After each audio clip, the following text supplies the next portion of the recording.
You've done enough for today. The chores are finished. The messages can wait.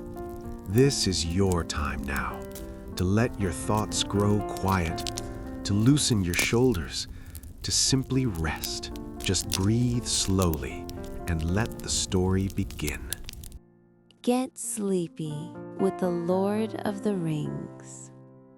In the peaceful land of the Shire, where green hills rolled endlessly and hobbits lived their quiet lives, there dwelt a remarkable hobbit named Frodo Baggins. He had inherited Bag End, a comfortable hobbit hole, from his peculiar uncle Bilbo Baggins, along with something far more significant than anyone initially understood: a simple gold ring. Bilbo had found this ring many years ago during his own adventure, and it had served him well, making him invisible when worn. But as the years passed, Bilbo felt the ring's weight upon him, not in body, but in spirit. On his 111th birthday, he finally departed the Shire, leaving everything to Frodo, including the ring. For 17 years, Frodo lived peacefully, the ring safely kept. But the wizard Gandalf the Grey harbored growing concerns. Through long research and dangerous journeys, he uncovered a terrible truth. This was no ordinary ring. It was the One Ring, forged by the Dark Lord Sauron in the fires of Mount Doom to control all other rings of power. Into this ring, Sauron had poured his cruelty, his malice, and his will to dominate all life. Sauron had been defeated thousands of years ago, his ring cut from his hand by Isildur, son of the king, but Isildur had failed to destroy it, claiming it for himself, and the ring had betrayed him to his death. It had passed through strange paths, bringing misery to all who possessed it, until it came to a creature called Gollum, who treasured it for centuries in darkness. From Gollum it came to Bilbo, and from Bilbo to Frodo. Now Sauron had returned to his dark tower in Mordor, and his servants, the Nazgul, 9 ring-wraiths who were once great kings but had become immortal slaves to the ring, were searching for the Shire and for Baggins. The ring desired to return to its master, and if it did, Sauron's victory would be complete. All the free peoples of Middle-earth would fall under his shadow. Gandalf told Frodo there was only one solution. The ring must be destroyed in the fires where it was made, in Mount Doom in the heart of Mordor itself. Frodo, though frightened, accepted this burden. With his loyal gardener and friend Samwise Gamgee, he prepared to leave the Shire.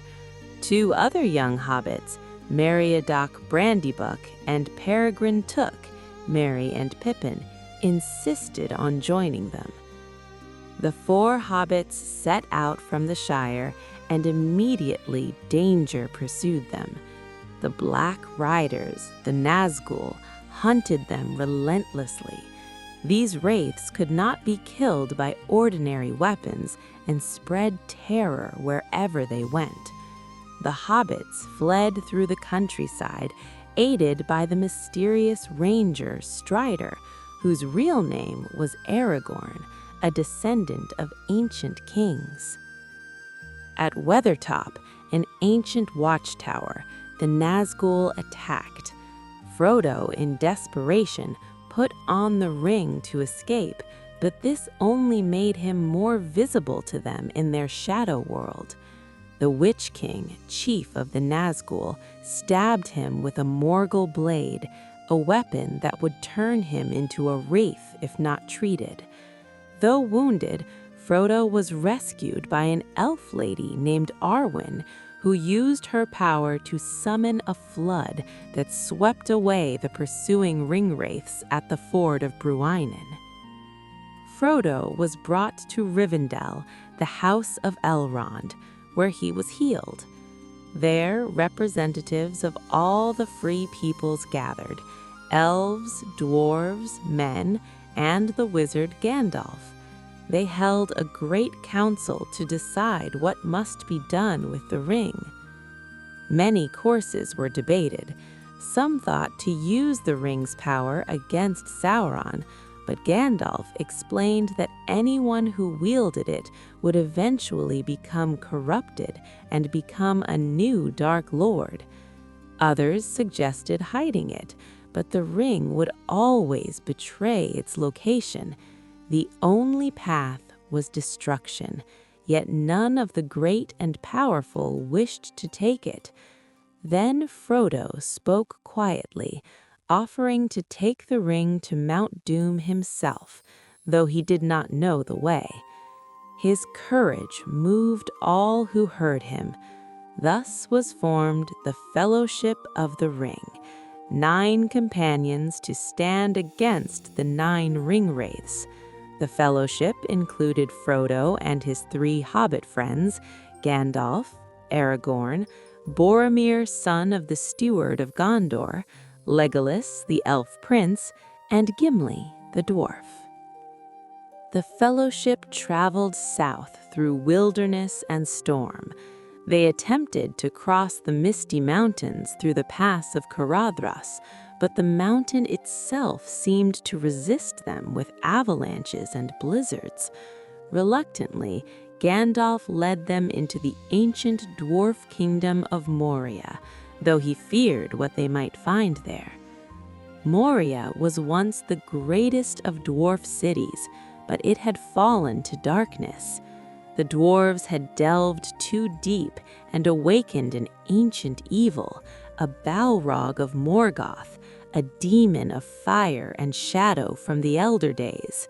As the Fellowship fled through the crumbling halls, pursued by orcs, the Balrog confronted them at the bridge of Khazad-dûm. Gandalf stood alone against the Balrog, breaking the bridge beneath it. But as the demon fell, its whip wrapped around Gandalf's ankle, and he too plunged into the abyss, calling out to the others to flee. The Fellowship escaped to the elven realm of Lothlorien, grieving deeply for the wizard they believed lost. In the golden wood of Lothlorien, ruled by the Lady Galadriel and Lord Celeborn, the Fellowship rested and received gifts. Galadriel tested each of them, showing them visions in her mirror. To Frodo, she revealed that she too possessed one of the elven rings of power, and that if Sauron reclaimed the One Ring, all she had protected would fall. She was offered the One Ring by Frodo, and for a moment the temptation seized her. She saw herself as a terrible queen, beautiful and powerful, but she rejected it, choosing instead to diminish and pass into the west, allowing her time in Middle-earth to end.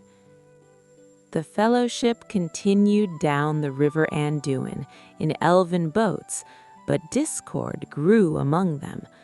Boromir, proud and desperate to save his city of Minas Tirith, became increasingly obsessed with taking the ring to use as a weapon against Sauron. At Amon Hen, he confronted Frodo and tried to take the ring by force. Frodo fled, putting on the ring to escape. While Frodo sat invisible on the hilltop, torn by indecision, he suddenly felt the eye of Sauron searching for him, a terrible presence probing across Middle-earth. He tore off the ring and fled, deciding that he must leave the fellowship to protect them from the ring's corrupting influence. Sam discovered his intention and insisted on coming with him. Meanwhile, Boromir, realizing his terrible mistake, tried to find Frodo to apologize. Instead, he encountered an orc army attacking Merry and Pippin. He defended the young hobbits valiantly, sounding his horn for aid, but was mortally wounded.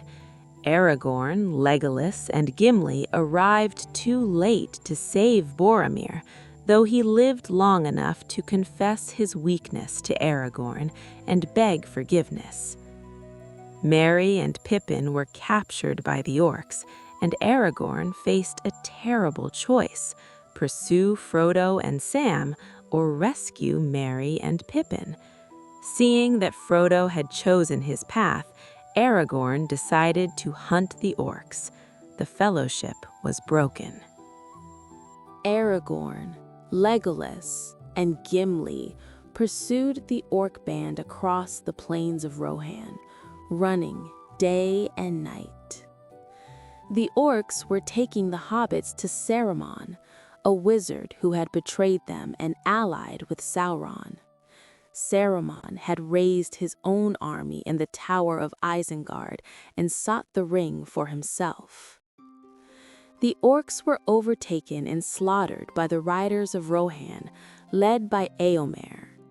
In the confusion, Merry and Pippin escaped into Fangorn Forest, where they encountered a being out of ancient legend, Treebeard and Ent, one of the tree shepherds who had walked Middle-earth since the Elder Days. When Aragorn and his companions reached the battlefield, they found no hobbits among the dead. Following the trail into Fangorn, they encountered not their lost friends, but someone they believed dead. Gandalf returned from his battle with the Balrog. He had fallen through earth and time, fighting the demon until both emerged atop the mountain peak. There, Gandalf slew the Balrog, but died himself. Yet he had been sent back, transformed into Gandalf the White, more powerful than before, to complete his mission. The four companions went to Rohan's capital, Edoras, where King Theoden had fallen under the influence of Saruman's agent, Grima Wormtongue. Gandalf broke the spell, and Theoden took up his sword again. The king rode with his warriors to defend the fortress of Helm's Deep, where refugees from Saruman's ravaging had gathered. The Battle of Helm's Deep was desperate beyond measure. Saruman had bred a vast army of Uruk-hai, powerful orcs that could endure sunlight. They came in the night, 10,000 strong, against a few hundred defenders. The walls were breached by explosive fire, and fighting spilled into the fortress itself. Through the endless dark hours, men fought and died. Aragorn and Gimli held the walls. Legolas's arrows flew true. Theoden and his riders made sorties from the keep. But the enemy seemed numberless, and as dawn approached, hope faded. Then, Theoden and Aragorn led a final desperate charge out of the keep's gates, determined to die in battle rather than wait for slaughter. As they rode into the orc host, the morning sun rose, and with it came Gandalf and Éomer with 2,000 riders. The orcs, who feared sunlight and horses, broke and fled into the forest of horns, Ents who had taken the shape of trees, where they were destroyed utterly. Meanwhile, deep in Fangorn Forest, Merry and Pippin had stirred the Ents to action. Treebeard and his kind were slow to anger, but they learned that Saruman had been cutting down their trees, burning the forests to fuel his war machines. The Ents held a great council, an Entmoot, which lasted 3 days. Finally, they resolved to march to war. When the Ents attacked Isengard, no force could stand before them. These ancient tree shepherds were immensely strong, and they tore down Saruman's walls with their bare hands. They broke his fortress and dammed the river Isen, flooding the entire valley. Saruman, one of the most powerful beings in Middle-earth, was trapped in his Tower of Orthanc, his power broken. When Gandalf and the victors from Helm's Deep arrived at Isengard, they found Merry and Pippin sitting comfortably among the ruins, smoking pipeweed. Gandalf confronted Saruman, offering him a chance for redemption, but the fallen wizard refused, consumed by pride and malice. He remained imprisoned in his tower. In Orthanc, they found one of the Palantiri, the seeing stones of ancient times. Pippin, curious and foolish, looked into it that night and briefly contacted Sauron himself. The Dark Lord believed Pippin was the ring-bearer, and Gandalf realized that Sauron would now strike at Minas Tirith with all his force, thinking the ring was there. Gandalf rode swiftly to Minas Tirith with Pippin, while Aragorn and the others prepared to follow. Far to the south, Frodo and Sam struggled toward Mordor, lost in the desolate landscape. As they navigated the dead marshes, where the bodies of ancient warriors lay preserved in dark waters, they discovered they were being followed by Gollum, the creature who had once possessed the ring. Gollum was pitiable, yet dangerous, twisted by centuries of the ring's influence. He called it his precious and desired it above all things. Frodo, showing the compassion that marked him different from others who had borne the ring, captured Gollum but did not kill him.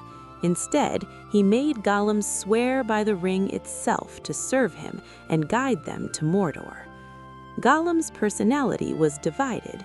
At times, he seemed almost helpful, remembering something of what he once was. At other times, the dark Gollum personality dominated, full of malice and treachery. He led them through the dead marshes and across the desolation of the Morannon, the Black Gate of Mordor itself. At the Black Gate, they saw that no entrance was possible. Armies of orcs guarded it, and Sauron's forces mustered for war. Gollum promised to show them another way, a secret path. Though Sam distrusted him, Frodo, growing weary under the ring's burden, agreed.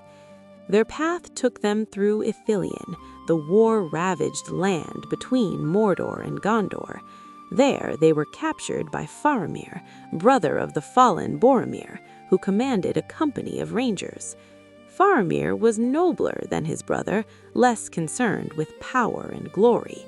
When he learned that Frodo carried the weapon that his father and brother had desired, he faced the same temptation that had destroyed Boromir. But Faramir was stronger. He saw the terror and burden the ring placed on Frodo and chose not to take it, even though bringing it to his father might have saved his city and gained him favor. He gave the hobbits provisions and let them go, though he warned them against trusting Gollum. Gollum led them to Sirit Ungol, the Pass of the Spider. He had planned treachery from the beginning. He knew that Shelob dwelt there, an ancient evil in spider form, older than Sauron himself. Gollum hoped that Shelob would kill the hobbits and that he could then reclaim his precious from their corpses. In the dark tunnels, Frodo and Sam became separated.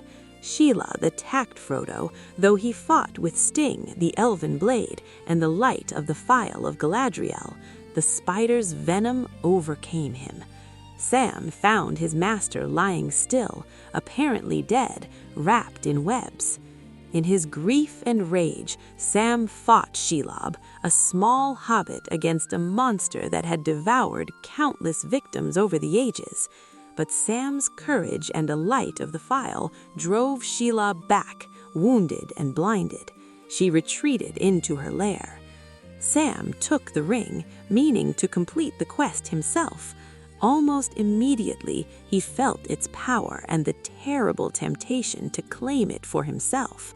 But his simple love for Frodo and his honest nature protected him. He could not imagine himself as a great lord, only as a gardener. When orcs arrived, and he overheard them saying Frodo was not dead but only paralyzed, Sam realized his mistake. The orcs took Frodo's body into the Tower of Cirith Ungol. Sam followed, determined to rescue his master regardless of the cost. The ring helped him pass the guards, but its weight upon him grew with each step toward Mordor. At Minas Tirith, the great city of Gondor, Pippin found himself in the service of Denethor, the steward who ruled in the absence of the king. Denethor was a proud and capable ruler, but he was without hope. Through another Palantiri, he had looked into Sauron's plans and seen the vast armies mustering against his city. The weight of this knowledge and his despair at the death of his favored son Boromir had driven him toward madness. Sauron's armies came forth from Mordor and from the south. The forces of darkness were beyond counting. Orcs and trolls, Southrons on Oliphants, Easterlings, and leading them all the Witch King of Angmar, Lord of the Nazgul, who had never been defeated in battle. The outer walls fell, the Pelennor fields were overrun, the enemy built siege engines and prepared to break the gate of the city. Then the Witch King himself came forward and broke the gate with a spell of darkness, riding his fell beast into the city. But at that moment of utter despair, horns sounded in the dawn. The Rohirrim had arrived, 6,000 strong, led by King Theoden himself. They charged into the enemy host, and their courage was like a bright flame in the darkness. Theoden rode through the enemy ranks until he encountered the Witch King. The Witch King killed Theoden's horse, and the king was crushed beneath it. Éowyn, the king's niece, who had disguised herself as a man to ride to battle, stood over her fallen uncle. When the Witch King boasted that no living man could kill him, Éowyn removed her helmet, declaring, "No living man am I. You look upon a woman."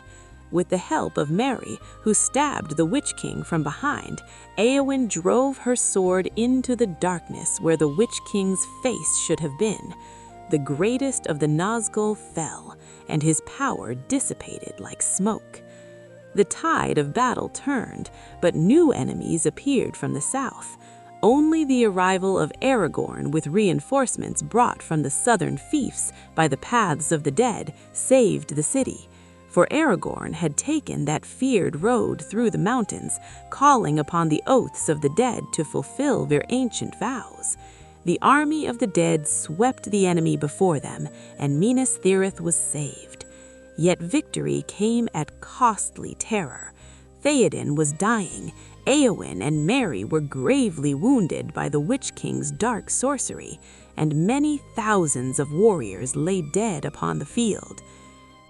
In the houses of healing, Aragorn revealed his true nature as the king returned. An old saying held that the hands of the king are the hands of a healer, and Aragorn used his knowledge and power to call back Éowyn, Merry, and Faramir from the darkness of the Black Breath. His healing touch confirmed what many had suspected. This ranger was indeed Aragorn, son of Arathorn, heir of Isildur, the rightful king of Gondor and Arnor. But Denethor did not live to see this. In his madness, believing all was lost, he had attempted to burn himself and his wounded son Faramir on a funeral pyre. Gandalf and Pippin saved Faramir, but Denethor perished in the flames, clutching the palantir that had poisoned his mind with despair. After the battle, the remaining leaders held a council. They knew that even with their victory, they could not stand against Sauron's full might. His armies in Mordor were vast, and he would come again with greater force. Their only hope lay with Frodo. If he could destroy the ring, Sauron would fall. But Frodo and Sam were somewhere in Mordor, perhaps captured or dead. To give them any chance of success, Aragorn proposed a desperate plan. They would march to the Black Gate with all their remaining forces and challenge Sauron openly. This would draw his attention and his armies away from his own lands, possibly creating an opportunity for Frodo to reach Mount Doom. Everyone understood this was a suicide mission. They would march 7,000 against hundreds of thousands.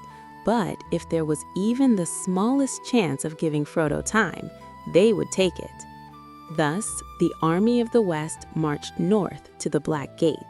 They rode knowing they would not return, but they rode with pride and without hesitation, willing to sacrifice themselves for the sake of all free peoples. Sam climbed through the fortress of Cirith Ungol, finding it eerily abandoned. In truth, the orcs had fought among themselves over Frodo's possessions, particularly the mithril coat, and had killed each other almost to the last. Sam finally found Frodo in the highest chamber, stripped and tormented, but alive. Their reunion was both joyous and terrible. Frodo had endured torture, and the ring had grown heavier upon Sam's neck with every hour. When Sam returned the ring to Frodo, he saw briefly a change in his master's eyes, a possessiveness and suspicion. But Frodo mastered himself, and they prepared to make the final journey to Mount Doom. The journey across Mordor tested them beyond endurance. They had little water, no food except the waybread of the elves, and they were in the very heart of the enemy's realm. They disguised themselves in orc armor and tried to avoid detection, but the land itself seemed hostile to life. The air was foul, the ground was ash and rock, and always the eye of Sauron turned upon his lands, searching. As they drew closer to Mount Doom, Frodo weakened under the ring's burden. It was not just physical weight, though it felt like he carried a great stone, but a spiritual oppression, the weight of Sauron's malice and the evil bound within the ring. Sam took to carrying Frodo when his master could no longer walk, though Sam himself was near the end of his strength. Gollum had followed them into Mordor, still drawn by his obsession with the ring. He watched them struggle toward the mountain, conflicted between helping and betraying them. At times, seeing Frodo's suffering and Sam's devotion, something almost like his former self stirred in him. But then he heard Frodo speaking of the ring as "my precious," using Gollum's own words, and jealousy consumed him again. At the Black Gate, Aragorn and the captains of the West made their stand. They arrayed their 7,000 in the best defensive position they could find, though they knew it was hopeless. The ground shook with the march of Sauron's armies. Tens of thousands of orcs, trolls, and other fell creatures poured forth from the Black Gate. A herald came forth from Mordor, one of the black Númenóreans who served Sauron. He showed them Frodo's mithril coat, Sam's sword, and the gray cloak of Lórien, claiming that Sauron had captured their spy and would torture him unless they surrendered. Gandalf refused, knowing that Sauron could not have the ring yet, or he would not bargain. The herald laughed and signaled the attack. The army of the West was surrounded on all sides. They formed a ring of shields and spears, with Pippin and Merry standing with the mightiest warriors of their age. They expected to die there, but they would die free, defying the darkness to the last.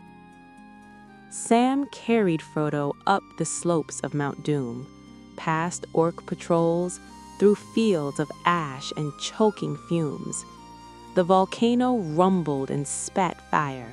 Sauron's power made the very mountain burn with renewed fury. But in his arrogance, the Dark Lord had turned his attention entirely to the battle at the Black Gate, certain that no enemy could threaten him in his own stronghold. They reached the Samath Naur, the chambers of fire, where the ring had been forged. The mountain shook with thunder and flame.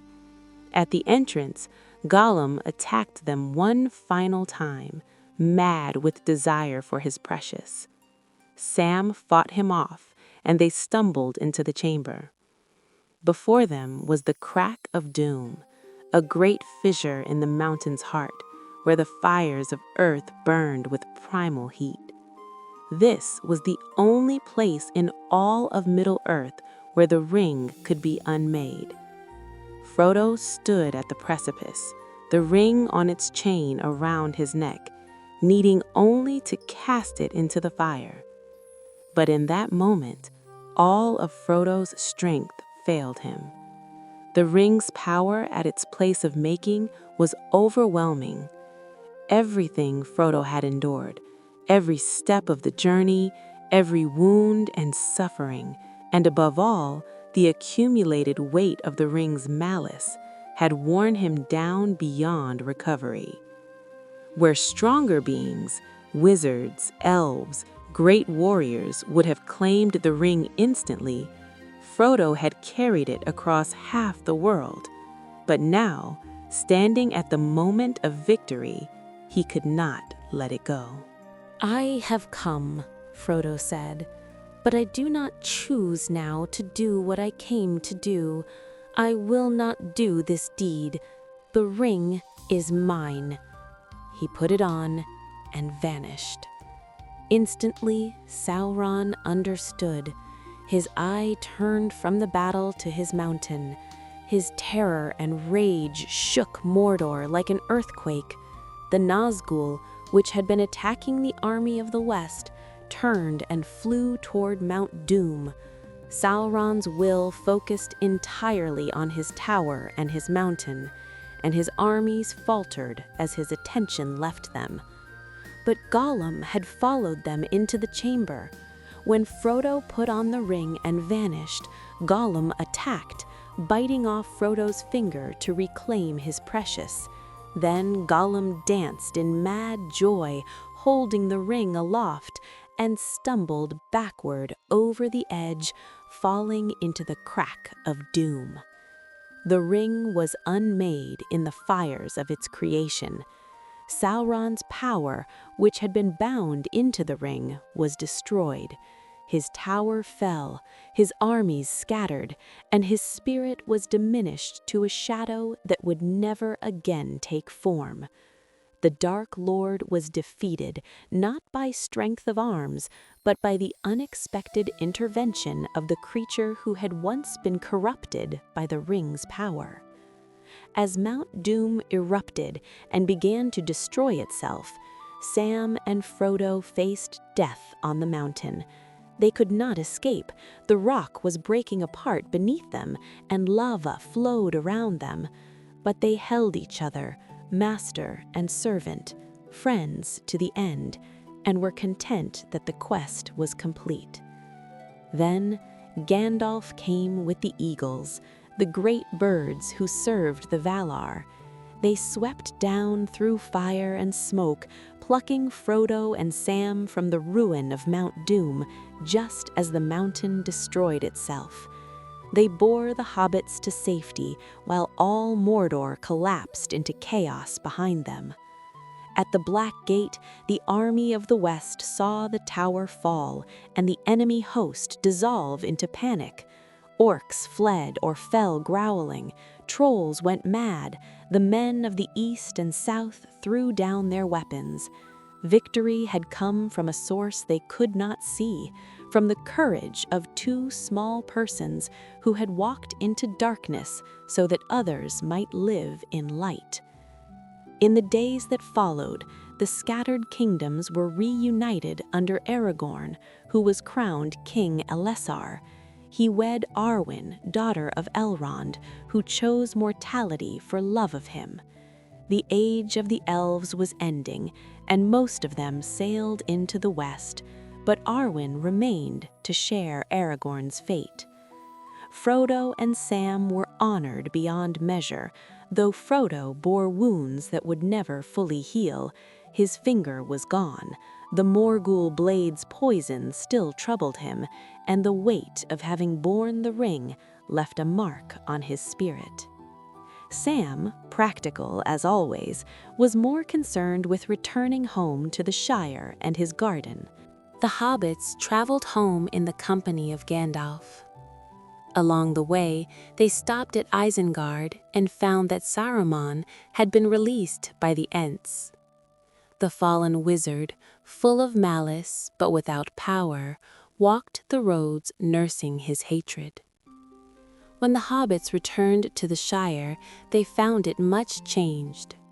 Saruman, in his spiteful malice, had come to the Shire with ruffians and taking control. Trees had been cut down, homes had been burned, and hobbits had been imprisoned or killed. The idyllic land of their childhood had been corrupted by petty tyranny. But the hobbits who returned were not the simple folk who had left. Merry and Pippin had ridden with armies and fought in great battles. Sam had faced down Shelob, and Frodo had carried the ring to Mount Doom. They razed the Shire, organized resistance, and drove out the ruffians in a short but fierce battle. Saruman himself was there, hiding under the name Sharky. He tried to escape but was brought to bay. Frodo, even then, showed mercy, telling him to leave and never return. But Grima, Wormtongue, who had been Saruman's abused servant, finally rebelled against his master's cruelty and stabbed him in the back. Wormtongue was then killed by hobbit arrows, and Saruman's body dissolved into mist. He had been corrupted so long that nothing remained of what he once was. The Shire was restored. Sam married Rose Cotton and settled into the rebuilt Bag End with Frodo. He began a family and tended his garden, growing trees that bloomed with extraordinary beauty thanks to a gift from Galadriel. Merry and Pippin became legendary figures, eventually serving as counselors to kings. The hobbits' deeds became the foundation of legends. But Frodo did not heal. The wounds he bore, in body and spirit, troubled him increasingly. On the anniversary of his great wound at Weathertop and the destruction of the ring, he grew ill. He realized that he could not find peace in the Shire or anywhere in Middle-earth. The price of bearing the ring was too great. In the end, Frodo traveled to the Grey Havens with Gandalf, Elrond, Galadriel, and the last elves leaving Middle-earth. Bilbo was there too, impossibly old, but sustained until this moment to see his nephew one last time. There was a white ship waiting to sail into the west, to the undying lands where Frodo might find healing and peace beyond the circles of the world. Sam accompanied Frodo to the Grey Havens, not understanding until the last moment that his master was leaving forever. Their parting was bittersweet. Frodo had given everything to save the world, but the cost was that he could no longer live in it. He told Sam that Sam had been the foundation of the quest, that without him it could never have succeeded. He passed his book to Sam, asking him to complete it. Then Frodo boarded the ship with Gandalf and Bilbo, and it sailed into the west, passing beyond the sight of Middle-earth. Sam returned home alone, weeping, but he returned to his family, to his garden, and to the life he had helped save. His children asked where he had been, and he answered simply, "I'm back."